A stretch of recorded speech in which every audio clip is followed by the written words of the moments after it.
Friends எல்லாருக்கும் good morning. இப்போ நம்ம வந்து காலையில் ஒரு சட்னி அரைச்சிக்கலாம். நான் 3 காஞ்ச மிளகாய், பூண்டு, இஞ்சி, ஒரு 4-5 பெரிய வெங்காயம், ஒரு கைப்பிடி கொத்தமல்லி, புதினா, 4 தக்காளி, 2 ஸ்பூன் கடலைப்பருப்பு, உளுந்தம்பருப்பு போட்டிருக்கேன். இப்போ அது பொரிஞ்சிடுச்சு. மிளகாயை போட்டுக்கலாம், பெருங்காயம் கொஞ்சம் போட்டுக்கலாம். இப்போ வெங்காயம் போட்டுக்கலாம். வெங்காயம் வதங்கினோடனே உப்பு போட்டுட்டு உப்பு கொஞ்சம் போட்டு தக்காளி போட்டுக்கலாம். இப்போ நம்ம உப்பு போட்டாச்சு, தக்காளி போட்டாச்சு, பெருங்காயம் போட்டுக்கலாம். அதுக்கப்புறம் புதினா மல்லி போட்டுக்கலாம்.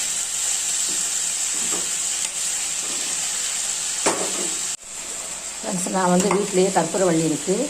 கற்பூரவள்ளி ஒரு 10-15 இலை போட்டு இப்போ சட்னிக்கு வதக்கிக்கலாம். இது ரொம்ப டேஸ்ட்டாக இருக்கும்.